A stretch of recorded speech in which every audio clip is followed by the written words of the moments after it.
Hi, I'm Sean Cantwell, and this is the new Scaling Success podcast. We started Scaling Success to provide a space for entrepreneurs and business leaders to discuss the important topics that contribute to building a valuable and long-lasting enterprise, and to juxtapose our view as investors with that of entrepreneurs, founders, and CEOs who are on the front lines. Episodes are now on Spotify.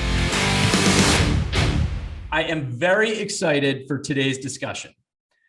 Our goal with the Scaling Success podcast is to cover the topics that are most critical to scaling a startup. One of those topics is scaling a team and building an organizational structure to support aggressive growth. Who better to have that conversation with than today's guest, Lynne Oldham, Chief People Officer of Zoom Video Communications. If you weren't familiar with Zoom before March of 2020, you certainly are now. As the world was disrupted, many turned to video communication, and Zoom specifically, to maintain continuity at work, in schools, and amongst family and friends. That led to exponential growth in the business, as well as dramatic growth in Zoom's team to support the increased business. Lynne Oldham is a business leader with 20 years of experience in strategic HR leadership and key talent acquisition in a variety of industries, driving profitable growth strategies for startups all the way through public companies. Lynne has an undergraduate degree in finance as well as a law degree, which positions her well to partner with key leaders in developing revenue-impacting business and people plans. She has served as Chief People Officer of Zoom Video Communications since January 2019. Among her many accomplishments, Lynne has been recognized as a top 100 HR leader. Lynne, welcome to the podcast. Very nice to be here, Sean. Thank you so much for the invite. Lynne, I think it would be helpful for our listeners to kick things off. I'm sure they'd love to hear a little bit about your career journey and what led you to pursue a career in HR. Oh, boy. I think what was really interesting about my career is I didn't set out at all to be in HR. I was actually a nursing major in my bachelor's degree. And I got to the point where we were giving shots. Sean, I was getting and giving. And I realized, what am I doing here? I had in high school, we had some business courses, and I have a plaque on the wall. I think it's still there. It's pretty rusty by now, but I think it says that I had the highest average in business. And I don't know why I ended up where I did, but I course corrected. I ended up with a degree in business and finance. And then right out of the gate, I got a job in a little company off the New York Thruway. And I was the benefits administrator. And there began my career in human resources. And I like to say I'm a business person first and HR person second, because I really don't bring to the table something that's not good for the business and where it wants to go. That's great. And I want to come back to that distinction you make, Lynne, because whenever the topic of human resources is brought up, folks will say, we want a strategic HR leader. So we're going to come back to that. But before we do that, I can't even imagine what the last 15 to 18 months of your life has been like, and that of everyone at Zoom. Tell us a little bit about your experience as the pandemic set in, what that meant for Zoom as a company, and then more specifically for you in your role as leading the people organization. I love it. It has been quite a ride, Sean. In particular, we went in an almost overnight fashion from 10 million daily meeting participants to 300 daily meeting participants. So, and from B to B to, B to grandma, right? So we really did see a very big shift in who was using Zoom, how they were using Zoom. And then, of course, with the pandemic, schools were unable to be in person, and we offered up our services free to schools. So that, it just made the traffic all that much more. And of course, a perfectly scalable product. But behind the scenes, you ask how we did in my function, we were having to help make sure we had enough people to do all the things that you need to do to support the product and our customers. So in the pandemic, we went from 2,400 employees to 5,000 employees in that period. So we were roughly bringing in and onboarding 150 to 200 people per month. So that was the big shift that we had to make. We were certainly doing pretty decent numbers before that, but the pandemic really just made that all accelerate. And it's been an interesting and exciting time because it has been hard, and I don't want to make light of that. But at the same time, I think our employees have really benefited from watching and feeling good about what we were doing to help connect the world. Yeah, I can only imagine. And I'll share a personal anecdote, and I'm sure everyone has these. I have 4 children. Every one of them was taking school on Zoom.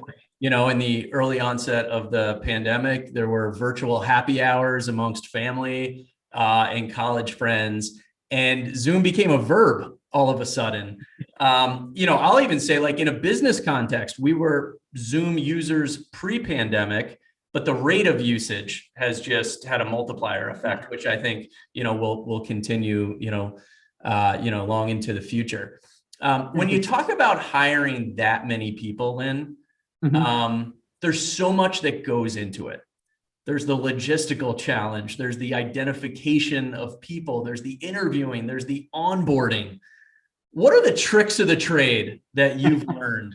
I'm sure you had a good playbook even before March of 2020, but I suspect that had to be refined in order to, accelerate the time frame to hire and onboarding folks. No, that's exactly what had to happen. And in fact, Sean, we went from in person and interviews and bringing people to offices to all virtual at the same time too.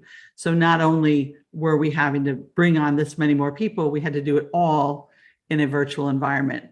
And Zoom, I think it's kind of interesting because I'm not sure everybody knows this and who's listening to this, but Zoom was only about 15% remote before all this happened. So as you had to all end up back at your homes working, so did we. So we had to make the transition ourselves and then transition all of our processes to virtual as well. So that's been part of it. I do think we had a good engine built, but I do think that we've had to make some adjustments, especially in the virtual, moving to virtual. And then I would say the good in all of it is that we've opened our aperture.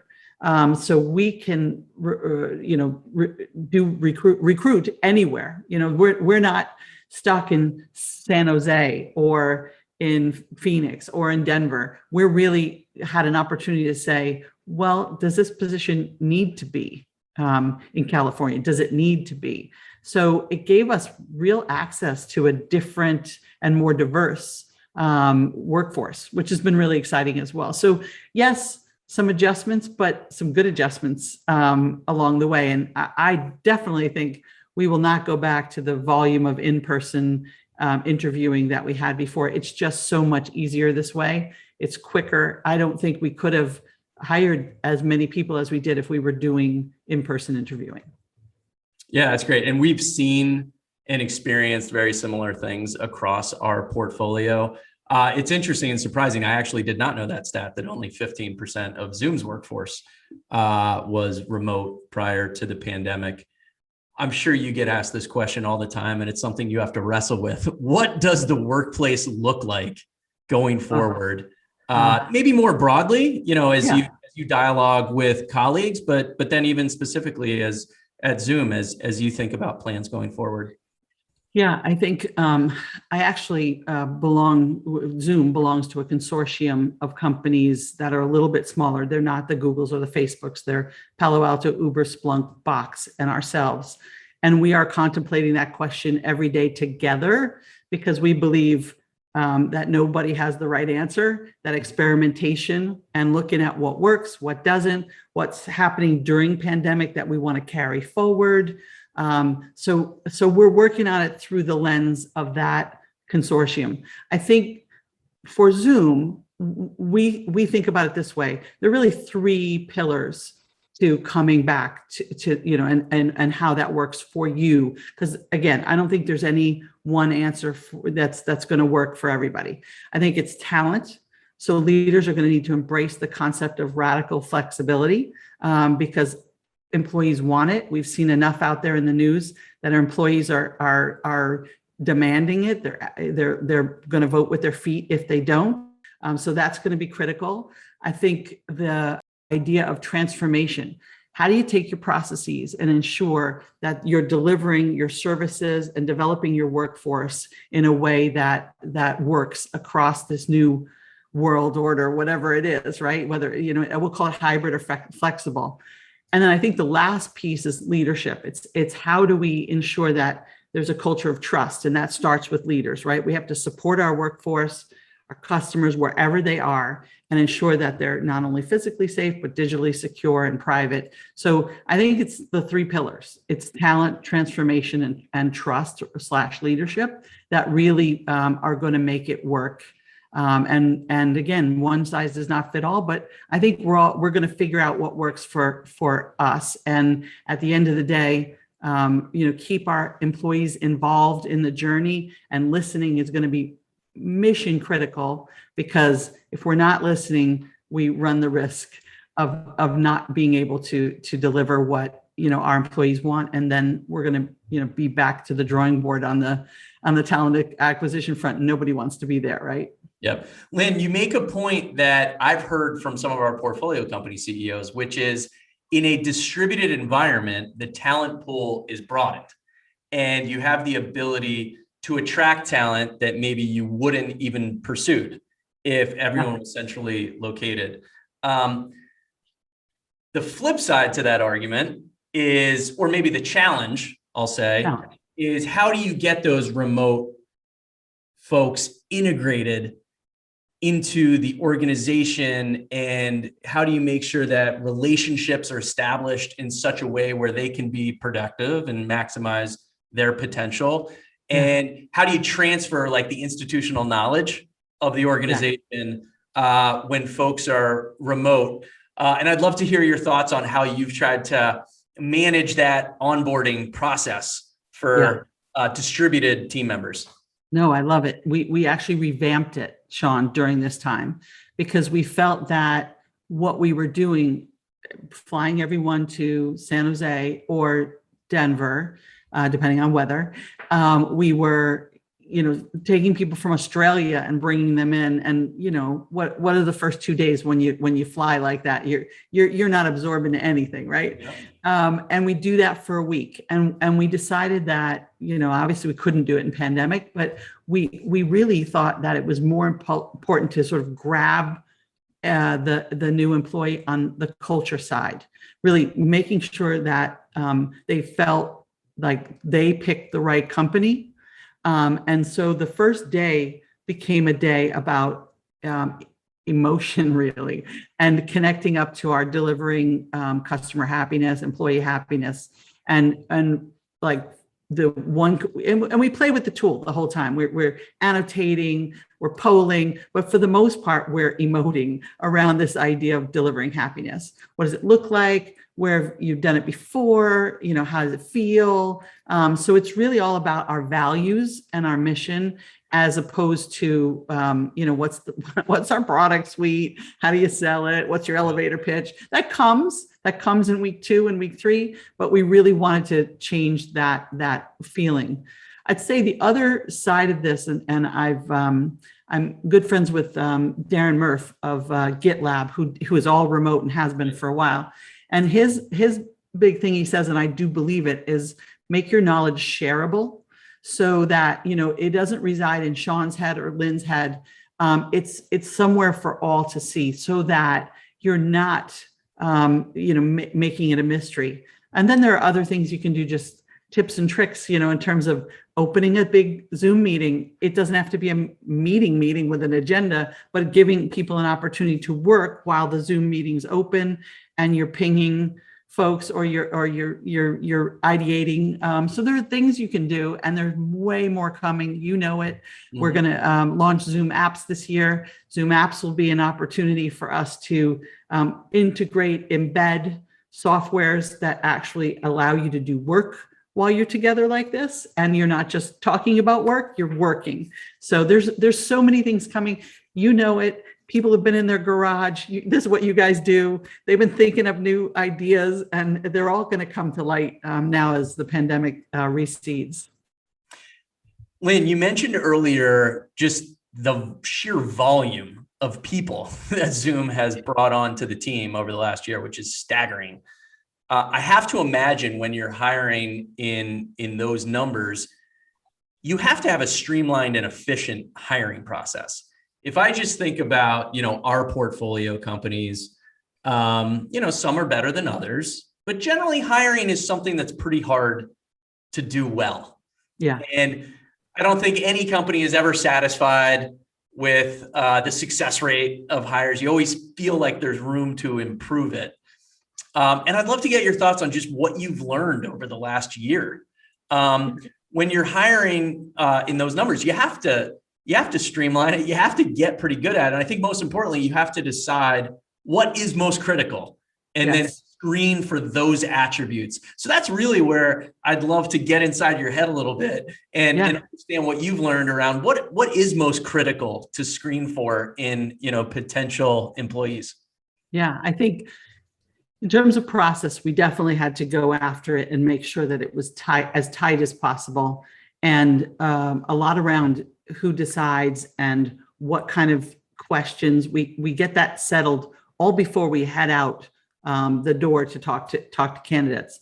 I think it's important that you're screening for not only skills and abilities, but culture additiveness, right? Not just culture fit, but can they add to the culture? So one person or multiple, depends on how we structure it, has culture questions on their agenda. So each person is doing their part, and then we bring everybody together at the end to say, okay, 1, 2, or 3.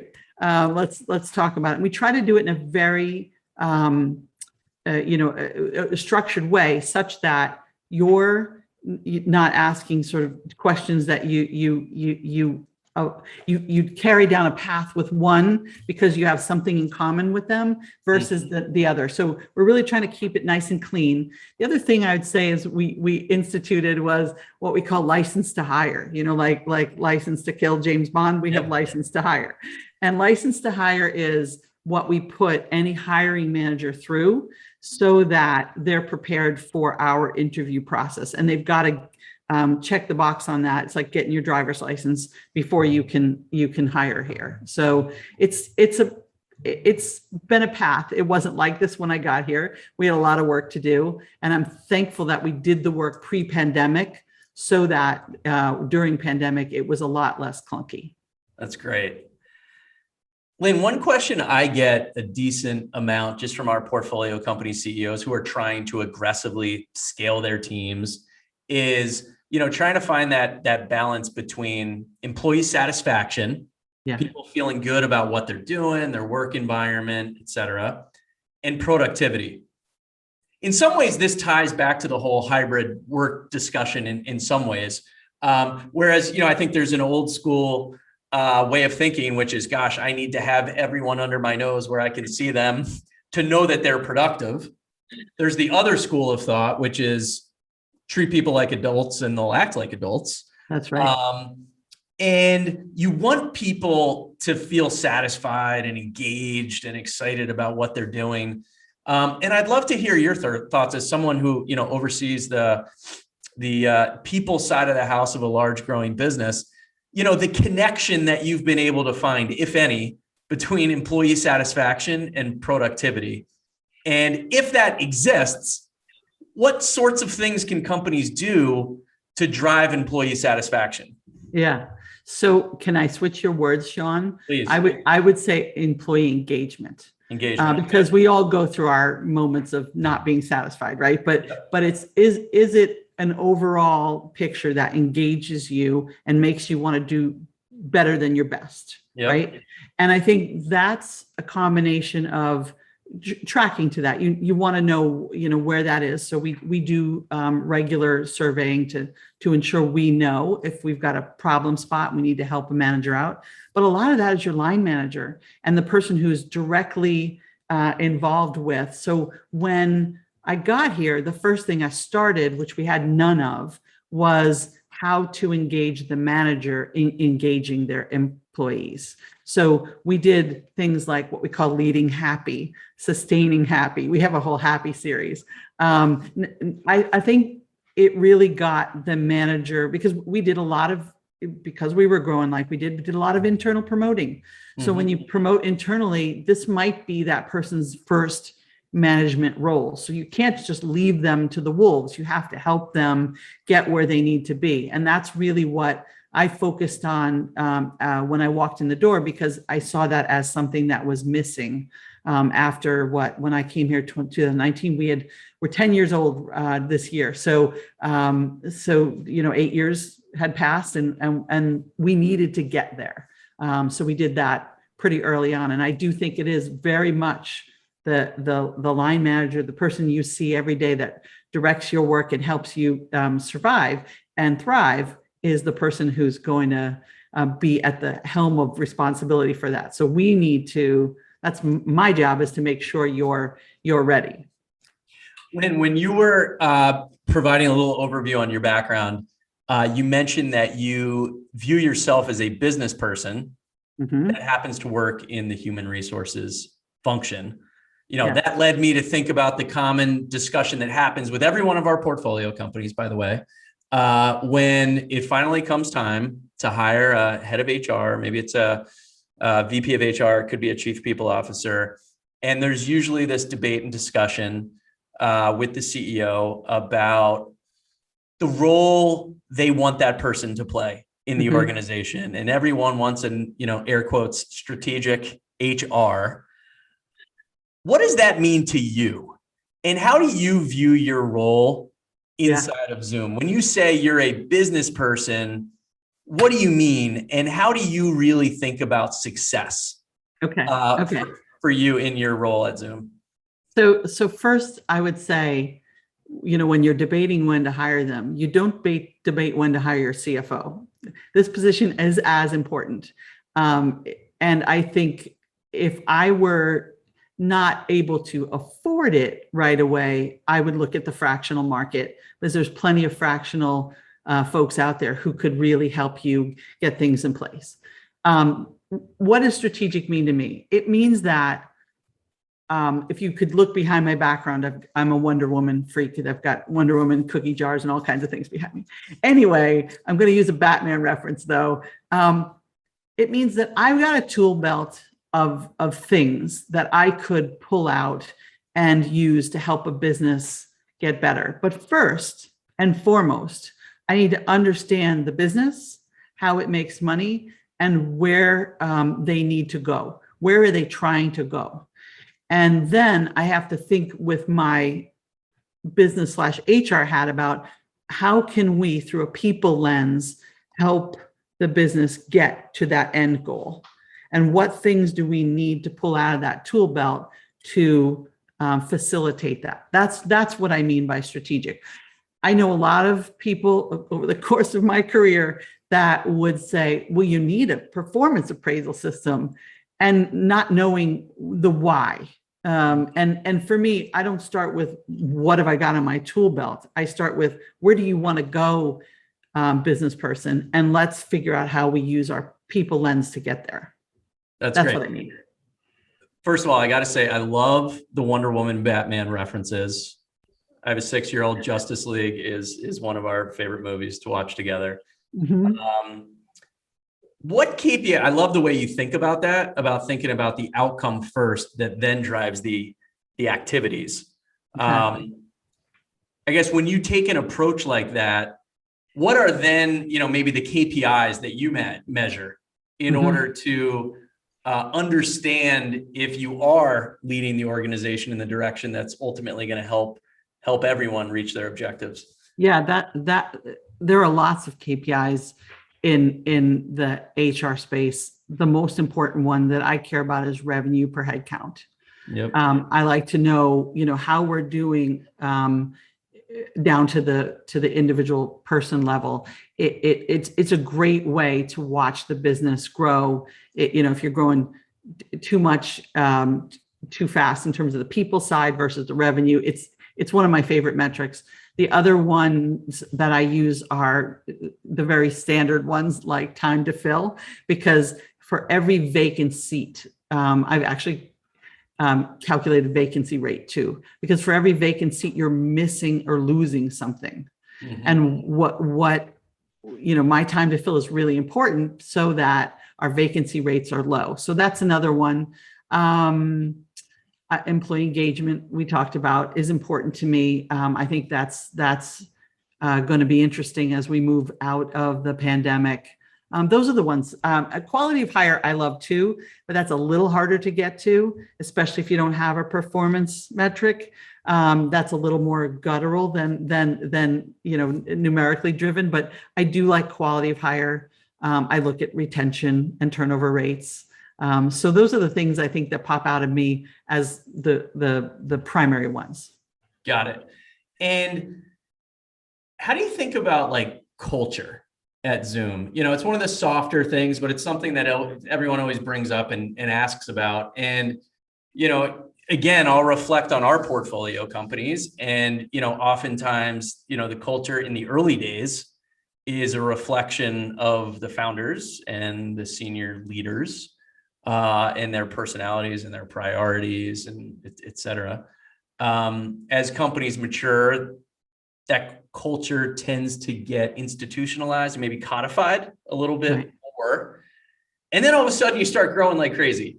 And that institutional knowledge perhaps is dispersed a little bit, becomes less concentrated. What steps have you taken to maintain, and build upon a culture of success at Zoom, given the rapid growth of the employee base? Yeah, I think some of that is in how you hire and ensuring that you're making culture part of the interview, like I talked to you about before. I think part of that is making your knowledge very shareable and transparent. But you have to recognize that with every new hire, your culture changes just a little bit, right? Yep. And so culture lives in your people and not your four walls. So you've really got to ensure that that you're open and transparent, that we still do every other week, all hands. We have not let go of that. We've toyed with in the entire employee base. Everybody. Wow. You just watch that number. It's crazy. We had to actually go to our webinar tool from the meeting tool because it was just, more manageable with the size now.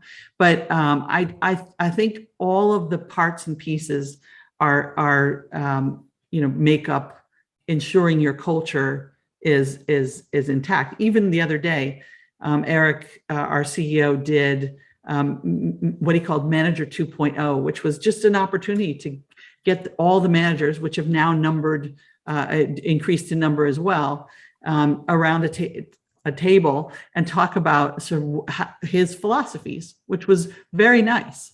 And then we obviously pull them together in a slide deck, and then they're available. So that's that knowledge sharing. So it's just continuous touch points, right? Yep. And giving us an opportunity to do things like our Happy Crew. I don't know if I talked to you about that. Happy Crew is our grassroots culture carrying group. It's a couple hundred people around the globe that have voluntarily raised their hand to be part of this group. And they bring us together around activities and events that solidify our culture as well. That's great. Yeah. Lynn, as you know, many of our listeners are entrepreneurs and executives of high growth startups. And they've reached this point, or they're approaching a point, or maybe they're in the midst of living it, where the company's experiencing rapid growth. They might be raising money, which is enabling them to, grow the team to support the objectives and the ambitions of the team.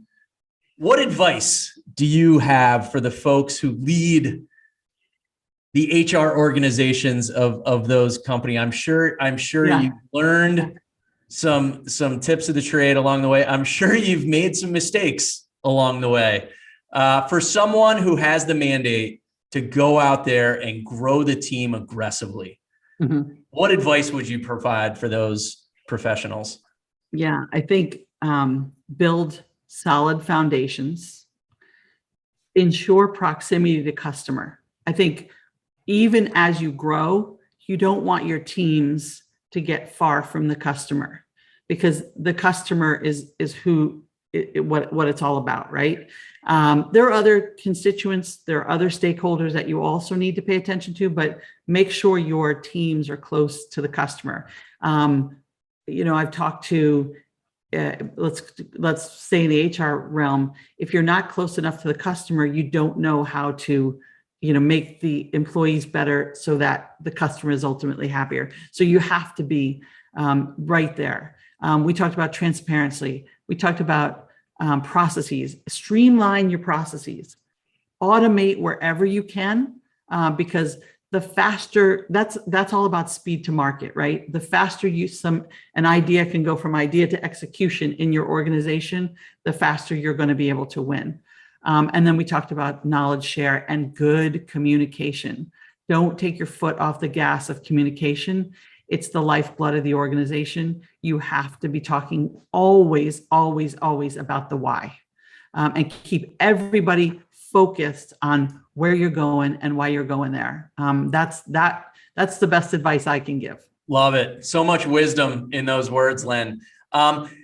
As you've been coming up and you're facing new challenges and trying to solve problems, are there any, books or resources or podcasts, aside from the Scaling Success podcast, of course, that you look to for knowledge?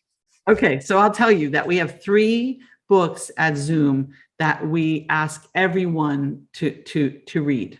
One is an oldie but a goodie. It's called Speed of Trust by Covey.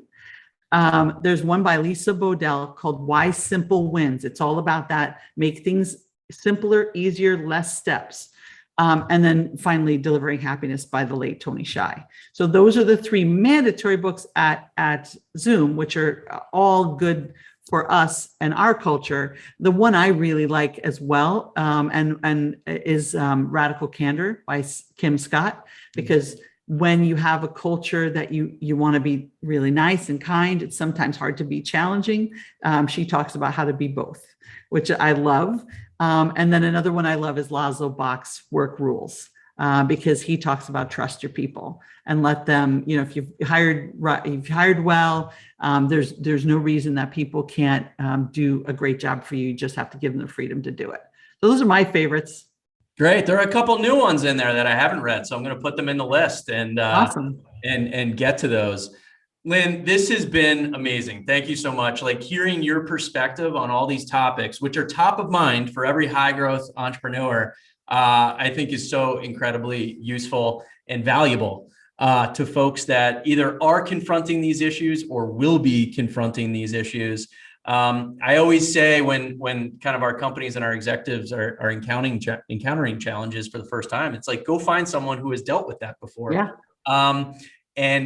Given the rapid adoption and continued success of Zoom, you've kind of been in the middle of it all and had quite a wild ride over the last 18 months. I saw a BCG study which noted a few things that I think bode well for Zoom going forward. It was a 2.5 to 3x increase in employees working remotely.